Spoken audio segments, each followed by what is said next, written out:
అందరికీ జైభీం. నేను రఘుకుమార్ శిఖరమల్లి, మాలమహనాడు రాష్ట్ర కార్యదర్శి.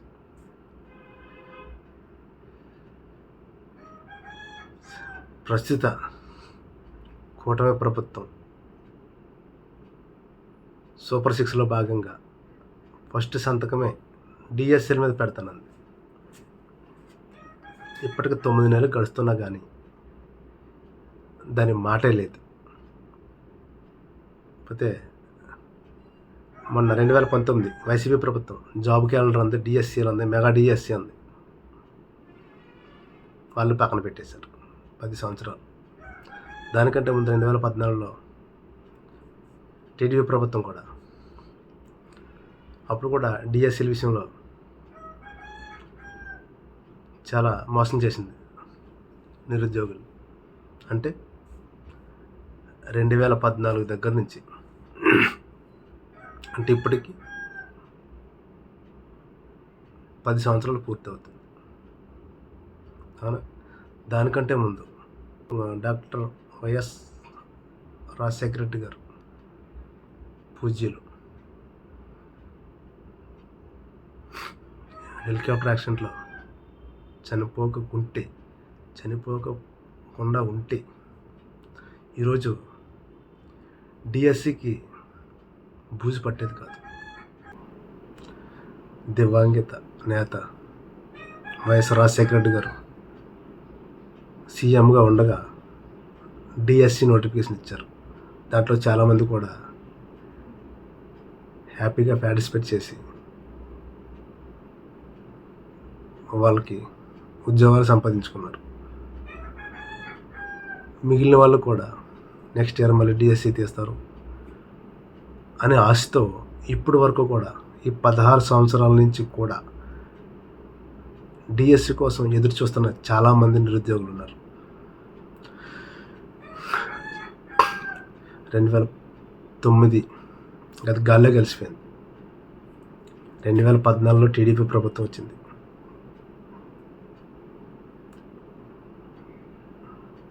వాళ్ళకి గాల్లో కల్పిస్తారు. తర్వాత మళ్ళీ వైసీపీ వచ్చింది 2019, గాల్లో కలిపేశారు. ప్రస్తుతం కూడా ఈ డిఎస్సి అనే మాట గాల్లో కలిపేసినట్టే. ఎందుకంటే సూపర్ 6లో భాగంగా ఫస్ట్ సంతకం డిఎస్సి పెడతానంటప్పుడు డిఎస్సి ఎందుకు పెట్టలేదు? మింగలేక మంగళవారం అన్నారంట ఎవరో. ఈ సామెత నేను ఈ సందర్భంలో వాడచ్చో లేదో నాకు తెలియదు, కానీ నేను ఖచ్చితంగా వాడాలి తప్పదు. ఎందుకంటే ఎస్సీ వర్గీకరణ అయిన తర్వాత డిఎస్సి నోటిఫికేషన్ ఇస్తామనే మాట అనేది తప్పు, జరగని పని. ఈ 30 సంవత్సరాల నుంచి కూడా ఎస్సీ వర్గీకరణ జరగదు. ఇప్పుడు ఎందుకు జరుగుద్ది? జరగదు కదా. ఎస్సీ వర్గం జరిగితే ఊరుకుంటారా? మేము ఊరుకుంటాము? ఎవరు ఊరుకోరు. ఎస్సీ వర్గీకరణ జరగదు కాబట్టి మేము డిఎస్సి ఇవ్వలేము.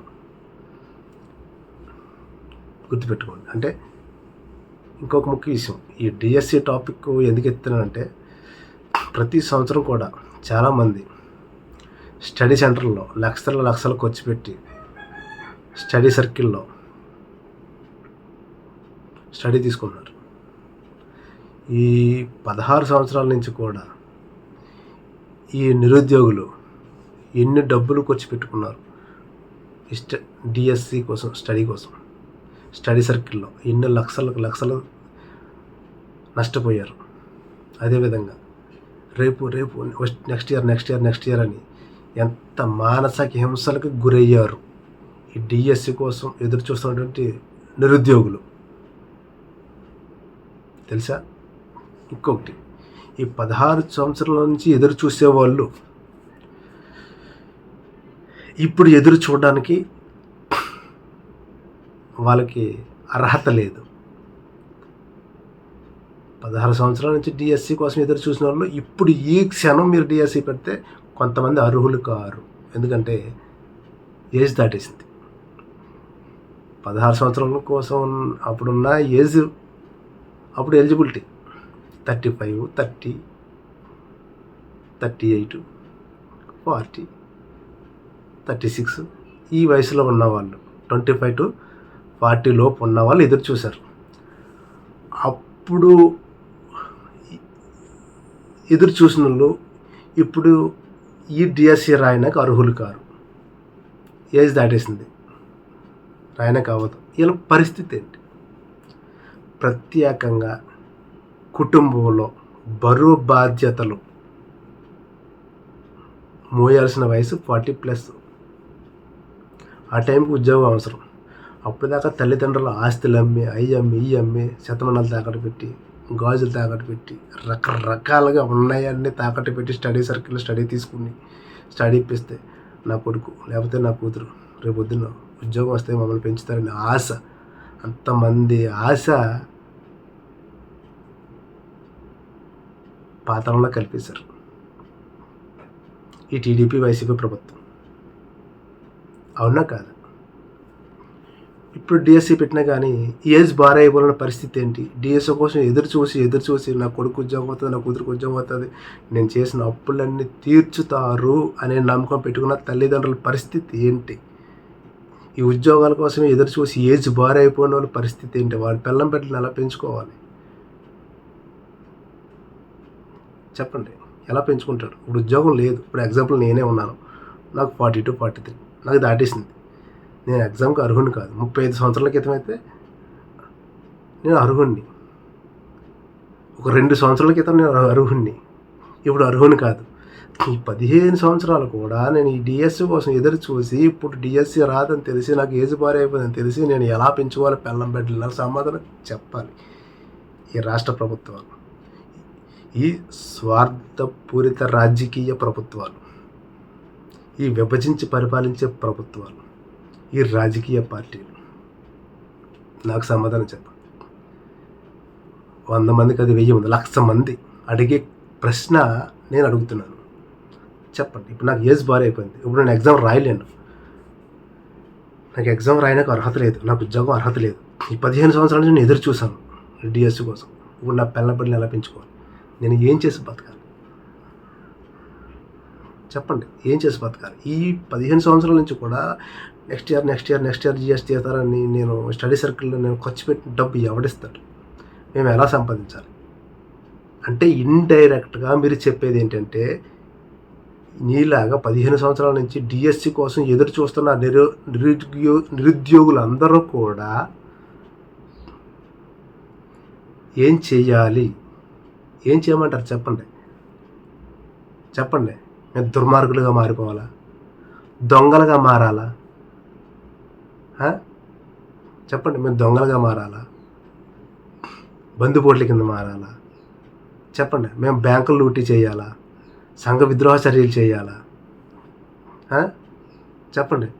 మార్గద్రవ్యాలు సప్లై చేసుకోవాలా? మేము ఎలా బతకాలి చెప్పండి? ఎలా బతకాలి? మేము ఒక ఏంటిది మీ దృష్టిలో, ప్రభుత్వం దృష్టిలో, లా అండ్ ఆర్డర్ దృష్టిలో ఏ చెడ్డ పనులు అయితే ఉన్నాయో ఆ చెడ్డ పనులు మేము చేసి బ్రతకాలా? మేము ఎలా బతకాలి? మాకు ఈ రాష్ట్ర ప్రభుత్వాలు సమాధానం చెప్పాలి. పోన్లే టైం బాగుంది, ఇప్పుడు డిఎస్సి తీసినా కానీ ఇప్పుడు నేను ఎలిజిబిలిటీ కాను కాబట్టి మేము ఎలా బ్రతకాలి? కోట్ల మంది నిరుద్యోగుల ప్రశ్న ఇదే. మేము ఎలా బతకాలి చెప్పండి? మేము పిల్లం బిడ్డలు ఎలా పోషించుకోవాలి చెప్పండి? మేము చేసుకున్న రేపు డిఎస్సి అని మేము స్టడీ సర్కిల్లో అప్పులు చేసి మేము స్టడీ తీసుకుని నాలెడ్జ్ పెంచుకొని రాద్దామని రెడీగా ఉన్నాం. ఈ ఖర్చు ఎవరిస్తాడు మాకు చెప్పండి? ఇప్పుడు మేము ఎలా బతకాలి? మాకు దారి చూపించండి.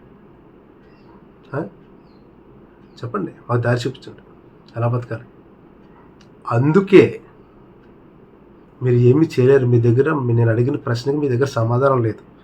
ఇది వైసీపీ ప్రభుత్వం అవచ్చు, టీడీపీ ప్రభుత్వం అవచ్చు, ప్రస్తుత సెంట్రల్ మోడీ అవ్వచ్చు, కాంగ్రెస్ ప్రభుత్వం అవ్వచ్చు, మోడీ ప్రభుత్వం అవ్వచ్చు, ఏ ప్రభుత్వమైనా మాకు సమాధానం చెప్పండి. మేము ఎలా బతకాలి? మీకే రాజకీయ నాయకులకి అందరూ చెప్తున్నా, నీకే నువ్వు ఎమ్మెల్యే అయ్యావు, నీ భార్య ఎంపీ అవుతుంది, నీ కొడుకు మళ్ళీ ఇప్పుడు ఎమ్మెల్యే అవుతాడు, లేకపోతే ఎమ్మెల్సీలో గెలుస్తాడు. నీకు డబ్బు ఉంది, బలగం ఉంది, నువ్వు, మీ బాబు, నువ్వు, నీ కొడుకు, తర్వాత నీ మనవడం, తర్వాత నీ ముద్దు మనవడం, మీకే రాజకీయాలు. దెంగ మరిగిన కుక్క దారి కాసిందంట. అర్థమైందా? అలాగా మీకే రాజకీయాలు మీరే సంపాదించుకోవాలి, ఇంకెవరో సంపాదించుకోరు. ఎదుటివాడు రాజకీయాల్లోకి వస్తే మీరు ఓర్చలేరు. మేము రాజకీయాల్లోని పనిచేయము, ఉద్యోగాలకు పనిచేయము, మేము దేనికి పనిచేయము. మేము ఎలా బ్రతకాలి చెప్పండి. ఏం పని చేసుకుని బ్రతకాలి మీరు ఖచ్చితంగా సమాధానం చెప్పాలి. ఈ ప్రభుత్వాలన్నీ కూడా, ప్రభుత్వ రాజకీయ పార్టీలు అన్నీ కూడా నాలాగా ఏజ్ బార్ అయిపోయినాయి. ఉద్యోగం కోసం డిఎస్సీల కోసం ఎదురు చూసి నాలాగా ఏజ్ బార్ అయిపోయిన పరిస్థితి ఏంటి? మీరు సమాధానం చెప్పక తప్పదు. ఏ ప్రభుత్వం అయినా కానీ తగిన మూల్యం చెల్లించక తప్పదు. అర్థమైందా? ఇంకా నిన్న మొన్న చదివాను నేను అమలాపురంలో దొంగ నోట్లు ఏదో పట్టుపడ్డారు, ఏదో చూశాను నేను. దొంగ నోట్లు పట్టుపడ్డారు. ఎందుకు చేస్తున్నారు వాళ్ళు? ఆలోచించండి. ఎందుకు చేస్తున్నారు? పట్టుకూటు కోసమే కదా. నేను దొంగల్ని, సంఘ విద్రోహ చర్యలు చేసేవాళ్ళని నేను సమర్థించట్లేదు. ఇప్పుడు పట్టుపడ్డా ఇలాగ చెయ్యాలి, ఏదో విధంగా కోటి విద్యలు కూట్టుకొరకే అన్న దాంట్లో ఇదొక విద్యని ఎంచుకున్న అవకాశాలు ఉన్నాయి. బ్రతకడం కోసం కొన్ని యాక్టివిటీస్ చేయక తప్పదు. వాళ్ళు సమర్థించట్లేదు. దానికి కారణం ఎవరు? నేను దొంగ నోట్లు చలామణిలో పట్టుపడడానికి కారణం ఎవరు? రాష్ట్ర ప్రభుత్వం కాదా? కేంద్ర ప్రభుత్వం కాదా? ఈరోజు వాడు దొంగలాగా తయారవడానికి కారణం ఎవరు? మీరు కాదా? చదువుకున్నోడికి ఉద్యోగాలు ఇచ్చి అసలు ఎంప్లాయ్మెంట్ అనేది ఎందుకు తీసేశారండి? ఎంప్లాయ్మెంట్ ఎక్స్పీరియన్స్ మీద ఏదో చిన్న చిన్న జాబులు ఇచ్చేవారు, ప్యూన్ జాబులు అయ్యి. ఎంప్లాయ్మెంట్ ఎందుకు తీసేశారు? అది నిరుద్యోగుల్ని మట్టి పెట్టినా కాదా? ఈరోజు వాడు దొంగ నోట్ల వ్యాపారం ఎందుకు చేస్తున్నాడు? మీలాగా హెలికాప్టర్లో తిరగనాక, మీలాగా ఫామ్ హౌస్లు కట్టుకోవడానికా, మీలాగా ఏంటిది హిమాలయాల నుంచి 10,000 లీటర్ వాటర్ 10,000 నుంచి 20,000 30,000 ఖర్చు పెట్టి హిమాలయ నీళ్ళు తాగడం కోసం వీడు దొంగ నోట్ల వ్యాపారం చేస్తున్నాడా? బెల్లం పెట్టలేక కడుపుండి అన్నం పెట్టడానికి చేస్తున్నాడా? ఆ దొంగతనం అనేది, దొంగ నోట్ల వ్యాపారం అనేది మీ వల్లే ఆడు చేస్తున్నాడు. ఆడికి ఆడు చదువుకున్న దానికి సరైన ఉద్యోగం మీరు ఇస్తే వాడు అలా చేస్తాడా? చెప్పండి, ఏం చేస్తాడా? ఒక 20,000 30,000 ఒక 40,000 జీతగాన్ని ఈ దొంగ నోట్ల వ్యాపారం చేయాలంటే ఆడు చేస్తాడా? చేయడు. అవమానంగా ఫీల్ అవుతాడు. మనమేంటి ఉద్యోగస్తులు, ఇది చేయవలసిన అవసరం ఏంటి? వీడికి ఉద్యోగం ఉంది కాబట్టి చేయవలసిన అవసరం లేదు, వాడికి ఉద్యోగం లేదు కాబట్టి చేయాల్సిన అవసరం వచ్చింది. అది దొంగ నోట్లు అవ్వచ్చు, మాదక ద్రవ్యాలు అవ్వచ్చు, ఏదైనా కానీ ఈరోజు యువత ఈ విధంగా తప్పుడు పనులు, సంఘ విద్రోహ చర్యలు చేపడుతుందంటే ఖచ్చితంగా అది రాష్ట్ర ప్రభుత్వం, కేంద్ర ప్రభుత్వం అది మాత్రమే తప్పు, వాళ్ళదే వీళ్ళది కాదు. భార్య బిడ్డలకు అన్నం పెట్టుకోవడం కోసం ఏదో తప్పు చేశాడు, దొంగతనం లంచతనం ఏదో చేశాడు. ఓకే, అక్కడ కడుపుతో మాడిపోతుంది ఫ్యామిలీ, ఈ పని చేశాడు. ఆడికి ప్రతిఫలంగా ఏం చేస్తారు మీరు? అని లోపల వేస్తారు. ఇప్పుడు ఫ్యామిలీ పరిస్థితి ఏంటి?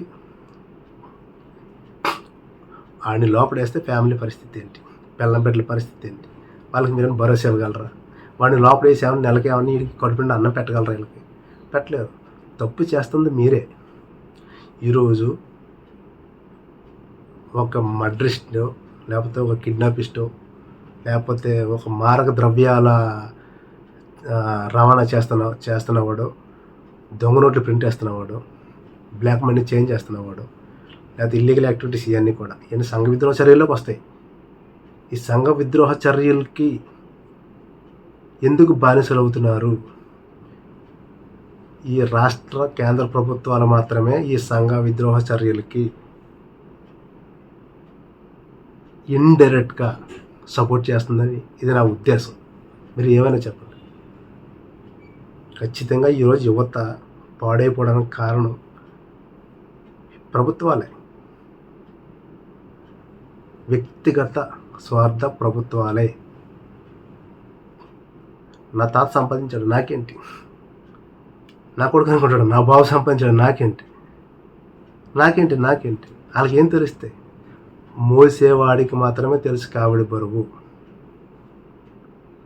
ఈరోజు ఎంతమంది నాలాంటి వాళ్ళు డిఎస్సీలు తీయక ఎంతమంది రోడ్డున పడ్డారు. ఈ పాపం అంతా ఎవరిది? వీళ్ళదే. లాస్ట్ టైం 2014 చంద్రబాబు నాయుడుదే పాపం. 5 సంవత్సరాలు కూడా అడిదే పాపం. అయిందే పాపం. ఫస్ట్ మన జగన్మోహన్ రెడ్డి అయిందే పాపం. ఈరోజు ప్రస్తుతం మళ్ళీ టీడీపీ మళ్ళీ ప్రభుత్వం. ఈ పాపాలన్నీ ఒడగొట్టుకుంటుంది ఎల్లే. కర్మఫలం ఖచ్చితంగా అనుభవిస్తారు.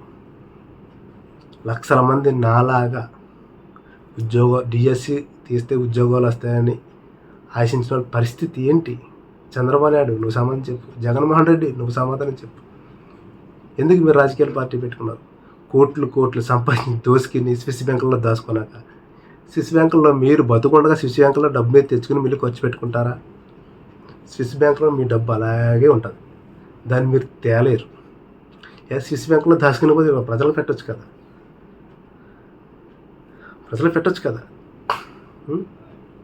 చెప్పండి, మీరు స్విస్ బ్యాంకులో దాచుకుని చిన్న ఫ్యాక్టరీలు పెట్టి ఇక్కడ ఉపాధి కల్పించవచ్చు కదా. ఎంత నల్లధనం ఉంది స్విస్ బ్యాంకులో. స్విస్ బ్యాంకులో ఎందుకు దాచుకుంటారు? అవి మీకు వస్తాయా? దిమాక్ లేదు, మీ దగ్గర సమాధానం లేదు. పోతే ఇదంతా ఎందుకు చెప్పానంటే బాధ.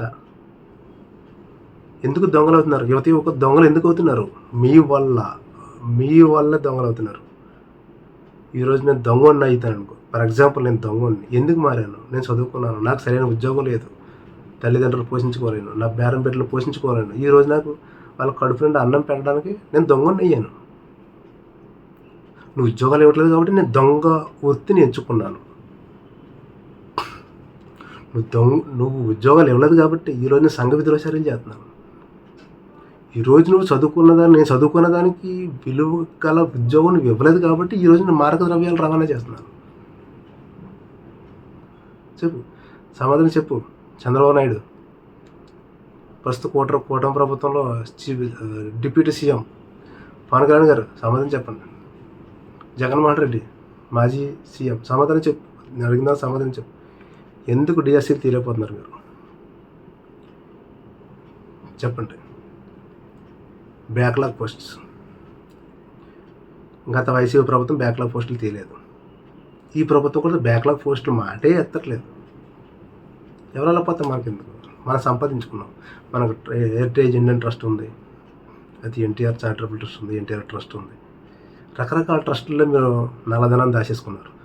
ఇంకా సరిపోక దోసేసుకుని స్విచ్ బ్యాంకులో దాచేసుకున్నారు. ఇవన్నీ ఎవరికి ఉపయోగం?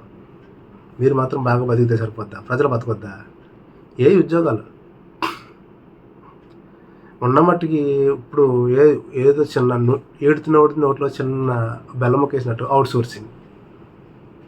అవుట్సోర్సింగ్లో కూడా వాళ్ళు కూడా తృప్తిగా లేవు. ఎదిరించడం తీసేస్తారు, ప్రశ్నించడం తీసేస్తారు. ఏంటి అసలు యువత పరిస్థితి? యువత కూడా టీడీపీ బాగాలేదు, వైసీపీ బాగుంది, మళ్ళీ తర్వాత వైసీపీ బాగుంది, మళ్ళీ టీడీపీ బాగుంటుంది, తర్వాత మళ్ళీ 2 బాగాలేదు, కాంగ్రెస్ బాగుంటుంది, మళ్ళీ కాంగ్రెస్ బాగాలేదు, మళ్ళీ టీడీపీ. ఇంతే. కుక్కపోతే నక్క, నక్కపోతే పంది, తర్వాత మళ్ళీ పంది బాగాలేదు, మళ్ళీ కుక్క నక్క ఉంది. ఇంతే మన బతుకులు. అంతే. డెమోక్రసీ ఇలా ఉంది. డెమోక్రసీ ఇంకంతే. ఇంక మాలాంటి బతుకులు అంతే. మాకు ఏజ్ బార్ అయిపోయింది, మేము ఎలా బతకాలి చెప్పండి? 40+ అయిన వాళ్ళు ఎలా బ్రతకాలి మీరు ఖచ్చితంగా సమాధానం చెప్పాల్సిందే. లేకపోతే ఖచ్చితంగా వీళ్ళందరూ రెవల్యూషన్ పుడుతుంది. ప్రభుత్వం సమాధానం చెప్పాలి. ఎప్పటికైనా మించింది లేదు. ఈ 15 సంవత్సరాలు మాలాంటి బ్రతుకులు ఎలాగో గాల్లో కలిసిపోయినాయి. మేము అడుక్కునో పుణుక్కునో ఏదో విధంగా మా పిల్లబిడ్డలు మేము పోషించుకుంటాం. ఇప్పటి నుంచి అయినా కానీ అవుట్సోర్సింగ్ పోస్టులు, డిఎస్సి పోస్టులు తీసి పేదలను ఆదుకోండి, నిరుద్యోగులను ఆదుకోండి. మాకు చదువుకు విలువ లేదు. ఎంఏలు చేసి, ఎంటెక్లు బీటెక్లు చేసి మేము రోడ్లు పాలవుతున్నాం. మీరు 10th క్లాసులు ఫెయిల్ అయ్యి, 7th క్లాసులు ఫెయిల్ అయ్యి, ఇంటర్మీడియట్లో ఫెయిల్ అయ్యి, మీరు ప్రజాప్రతినిధులు, ఎమ్మెల్యేలు, ఎంపీలు, మినిస్టర్లు అయిపోయి తాతలు కొడుకులు కొడుకులు కొడుకులు కొడుకులు తరాలు తరాలు సంపాదించేసుకుంటున్నారు. మరి చదువుకున్న మా పరిస్థితి, ఓటేసిన మా పరిస్థితి ఏంటి? ఖచ్చితంగా దీనికి సమాధానం చెప్పాలి. ఇప్పటి నుంచి అయినా సరే కూటమి ప్రభుత్వానికి స్వీట్ వార్నింగ్ ఇస్తున్నా. Sweet warning. తర్వాత నిరుద్యోగుల ఫ్లోటింగ్, అదేవిధంగా యువత ఫ్లోటింగ్ మీరు తట్టుకోలేరు, యువత పెట్టుకోవద్దు. అర్థమైందా? ఖచ్చితంగా వ్యతిరేకత అంటే వస్తుంది. మీరు ఎంత తొందరగా డిఎస్సీలు తీస్తే మంచిది. డిఎస్సీలకి, ఎస్సీ వర్గీకరణకి ముడి పెట్టొద్దు. ఎస్సీ వర్గీకరణ అనేది పాత సీసాలో కొత్త నీరు లాంటిది. నీరు కొత్తదే, సీసా పాతదే. వర్గీకరణ చేస్తాను అన్నమాట కొత్త నీరు. వర్గీకరణ మీరు చేయలేరు అనేది పాత సీసా. గుర్తుపెట్టుకోండి. మీకు ఎస్సీ వర్గీకరణ వల్ల అవ్వదు. అయితే సిచ్యువేషన్స్ ఎలా ఉంటాయి నీకు తెలుసు. ఇటు డిఎస్సీలు రావు. ఎప్పుడైనా సరే ఈ వీడియో చూస్తున్న ప్రతి యువకులు కూడా డిఎస్సీ కోసం ఎదురు చూస్తున్నారు. నిరుద్యోగులు అందరూ కూడా అందరూ ఒక తాటి మీదకి రండి. ఉద్యోగాలు ఎందుకు ఎవరో చూద్దాం. ప్రతి జిల్లా కలెక్టర్ ఎదురుగుండా కూడా ఒక్కొక్కటి స్టార్ట్ చేయండి నిరాహార దీక్ష. 1 10 అవుతుంది, 10 100 అవుతుంది, 1000 అవుతుంది, లక్షలు అవుతాయి, ఒక మహాసముద్రం అవుతుంది. ప్రతి జిల్లా కలెక్టర్ ఎదురకుండా డిఎస్సీలు ఎందుకు ఎవరో చూద్దాం. ప్రతి ఒక్కరూ కూడా వ్యతిరేకత పుడితేనే మీరు ఎదురు చూస్తున్నారు. ఎస్సీ వర్గీకరణ తర్వాత డిఎస్సీ అసాధ్యం, ఎస్సీ వర్గీకరణ అసాధ్యం, డిఎస్సీ ఇవ్వడం కూడా అసాధ్యం. తప్పికి దొబ్బేస్తుంది ప్రభుత్వం. 2014 2009లో ఇంకా అటు ఇటు అయిపోయింది. ఇంకా శోక సముద్రం. 2014లో దాటించి దొబ్బేసింది టీడీపీ ప్రభుత్వం. 2019 దాటించి దొబ్బేసింది వైసీపీ ప్రభుత్వం. ఇప్పుడు కూడా దాటించి దొబ్బేస్తారు. డబ్బు లేదు. ఎందుకు డబ్బు లేదు? ట్రస్టుల్లో దాచుకున్న లక్షల కోట్లు తీయమనండి బయటికి. స్విచ్ బ్యాంకుల్లో దాచుకున్న లక్షల కోట్లు తెమ్మనండి. దొంగలు మనం కాదు, వీళ్ళే దొంగలు. దొంగతనం చేయడం కోసమే రాజకీయాల్లోకి వచ్చారు, పార్టీలు పెట్టుకున్నారు. దొంగలు వీళ్ళే. అదేవిధంగా ఇప్పటికే సరే ప్రజలు ఆలోచించాలి. ఎక్స్పెషల్లీ డిఎస్సి కోసం ఎదురు చూస్తున్న ప్రజలందరూ కూడా, నిరుద్యోగులందరూ కూడా నా ఈ వీడియో మైండ్లో పెట్టుకోండి. ఎదిరించేవాడు లేకపోతే బెదిరించేవాడిదే రాజ్యం. ఇది మాత్రం గుర్తుపెట్టుకోండి. మనం ఇలా మెల్లగా ఉంటే ఇప్పుడు ప్రజెంట్ 38 సంవత్సరాలు ఉన్న డిఎస్సి కోసం ఎదురు చూస్తున్న యువకులు కూడా ఈ 5 సంవత్సరాలు పోతే నెక్స్ట్ మీకు ఎలిజిబిలిటీ అవ్వరు. నెక్స్ట్ మీకు ఎగ్జామ్ రాయడానికి అవకాశం ఉండదు. ఇది జగమెరిగిన నగ్న సత్యం. ఈ 3 సంవత్సరాల్లోనే ఈ కూటమి ప్రభుత్వం వెళ్ళక ముందే 5 సంవత్సరాల్లో ప్రభుత్వం ఉన్న లోపే ఏజ్ సరిపోయే వాళ్ళు ఖచ్చితంగా పోరాటాలు చేయండి. 30 బిలో ఉన్న వాళ్ళు నెక్స్ట్కి చేసుకుంటారు. వాళ్ళకి ఇంకా ఏజ్ ఉంది. 2028 నాటికల్లా మనం డిఎస్సీలు చాలా మట్టుకి క్లోజ్ అయిపోవాలి. అర్థమైందా? 2029 దాటితే మనం పనిచేయం ఇంకా డిఎస్సికి. వీళ్ళందరూ గుర్తుపెట్టుకుని ఖచ్చితంగా పోరాటాలు సాగించాలి. పోరాటాలు చేయకపోతే 2029 నుంచి మళ్ళీ మన జీవితం ఒక ప్రశ్నార్థకం. గుర్తుపెట్టుకోండి. ఇప్పుడు దొంగలుగా చాలామంది అవుతున్న వాళ్ళందరూ పాపం కూడా ప్రజాప్రతినిధులదే, రాష్ట్ర ప్రభుత్వం అందే, కేంద్ర ప్రభుత్వం అనేదే. ఎవడు దొంగగా మారాలనుకోడు, ఎవడు సంఘ విద్రోహాలు చేయాలనుకోడు. వాడు కడుపు మంట, వాడి ఆకలి చల్లార్చాలి, వాడి ఫ్యామిలీ ఆకలి చల్లార్చాలి. అర్థమైందా? ఇప్పుడు దొంగతనంతో పట్టుబడుతున్న వాళ్ళందరూ పాపాలు కూడా, వాళ్ళ ఫ్యామిలీ పాపాలు, ఆడ పాపాలు కూడా అన్నీ కూడా రాష్ట్ర కేంద్ర ప్రభుత్వం అని ఖచ్చితంగా చెప్పక తప్పదు. ఎందుకంటే ఒక ఉన్నత ఉద్యోగం ఉన్నవాడికి, ఉన్నత స్థితిలో ఉన్నవాడిని దొంగతనం చేయమంటే అటు చేయలేడు. ఎందుకు చేస్తాడు? మంత్లీ ఇన్కమ్ సోర్స్ ఉంది, నెలకు 10,000, 20,000, 30,000 ఇన్కమ్ సోర్స్ ఉన్నప్పుడు దొంగతనాలు, సంఘటిత చర్యలు ఎందుకు చేస్తాడు? ఏమీ లేనోడే చేస్తాడు. అది ప్రభుత్వం గుర్తుపెట్టుకోవాలి, రాష్ట్ర కేంద్ర ప్రభుత్వాలు గుర్తుపెట్టుకోవాలి. నిరుద్యోగాన్ని రూపుమాపడానికి కేంద్ర రాష్ట్ర ప్రభుత్వాలు ఖచ్చితంగా కృషి చేయాలి. ఇది నేను చాలా ఎవరో చెప్పింది లేకపోతే కంటెంట్ రాసుకుని నేను మాట్లాడట్లేదు, నా ఆవేదన. సొసైటీ మీద ఉన్న నా నమ్మకం, గౌరవం. అర్థమైందా? 2029 డిఎస్సి కోసం ఎదురు చూడొద్దు. ఎదురు చూసేటప్పటికి ఏజ్ బార్ అయిపోయిన అందరూ కూడా మేల్కోండి. దీనికోసం నేను ఏ కార్యక్రమమైనా తలపెట్టే అవకాశాలు ఉన్నాయి.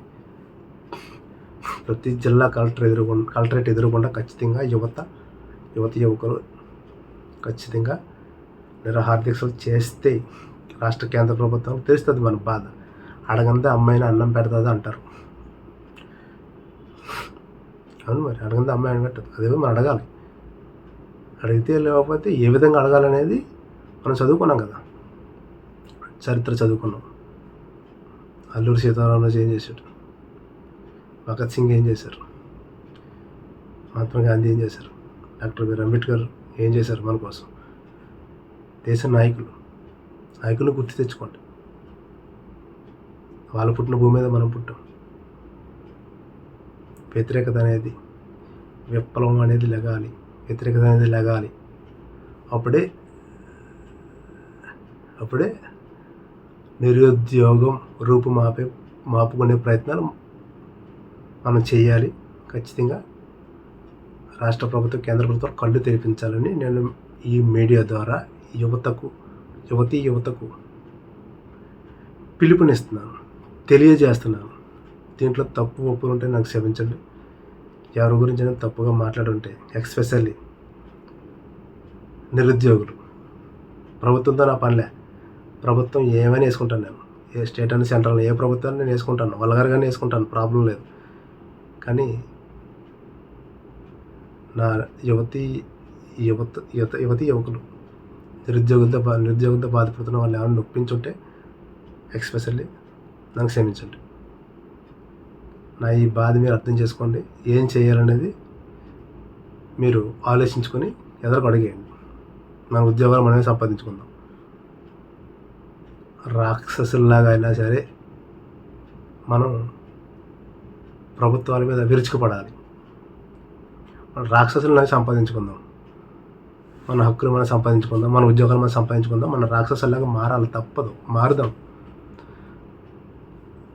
ఇప్పుడు మన భవిష్యత్తు కోసం, మన ఉద్యోగాల కోసం రాక్షసుడిలాగా తయారైనా పర్వాలేదు, కానీ సంఘ విద్రోహ చర్యలు చేయకండి.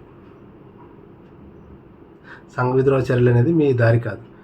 రాక్షసుల్లాగా మారి రాష్ట్ర ప్రభుత్వాన్ని ఎదిరించి వాళ్ళని నొప్పించి అయినా సరే మన అవుట్సోర్సింగ్ ఉద్యోగాలు మనం సంపాదించుకుందాం. బ్యాక్లాగ్ పోస్టులు సంపాదించుకుందాం. అదేవిధంగా మన డిఎస్సీలు మనం సంపాదించుకుందాం. అంతేగాని సంఘ విద్రోహ చర్యలు చేయకండి. మీరు మారుతున్న బ్లాక్ మనీ అంతా మన భారతదేశానికి ఒక వెన్నుపోటు. దొంగ నోట్లు మార్చకండి, మార్గద్రవ్యాలు అలవాటు చేయకండి. ప్రజలకు ఇల్లీగల్ యాక్టివిటీస్ అన్నీ మానేయండి. ప్రతి వ్యక్తిలో కూడా ఒక అల్లూరి సీతారామరాజు, ఒక భగత్ సింగ్ ఉన్నారు, ఒక అంబేద్కర్ కూడా ఉన్నారు. గుర్తుపెట్టుకోండి. ఎందుకంటే వాళ్ళు కూడా మనలాంటి మానవ జాతే. వాళ్ళు పుట్టిన ఫైర్ మనలో ఎందుకు పుట్టదు? వాళ్ళు తెల్లదొరలను తరవడానికి, తెల్లదొరల్ని తమరడం కోసం వాళ్ళు ప్రాణత్యాగం చేశారు. మన ప్రాణత్యాగం చేయడం అవసరం లే. ఒక విప్లవం లెగిస్తే మన ఉద్యోగాలు మనకు వస్తాయి. దయచేసి యువకులు సంఘ విద్రోహ చర్యలు చేయకండి. సంఘ విద్రోహ చర్యలు చేసిన తర్వాత మీ ఇంటి పట్టుబడితే మీ ఫ్యామిలీ పరిస్థితి ఏంటి? మీరు ఫ్యామిలీకి అన్నం పెట్టడం కోసం సంఘ విద్రోహ చర్యలు చేస్తున్నారు. దొరకకపోతే పర్వాలేదు, సాయంత్రం అన్నం పెడతారు కడుపులో. దొరికితే ఇలా పరిస్థితి ఏంటో ఆలోచించండి. మనందరూ ప్రభుత్వం మీద ఫైట్ చేద్దాం. మన ఉద్యోగాలు మనం సంపాదించుకుందాం. Okay, good luck. జై భీమ్.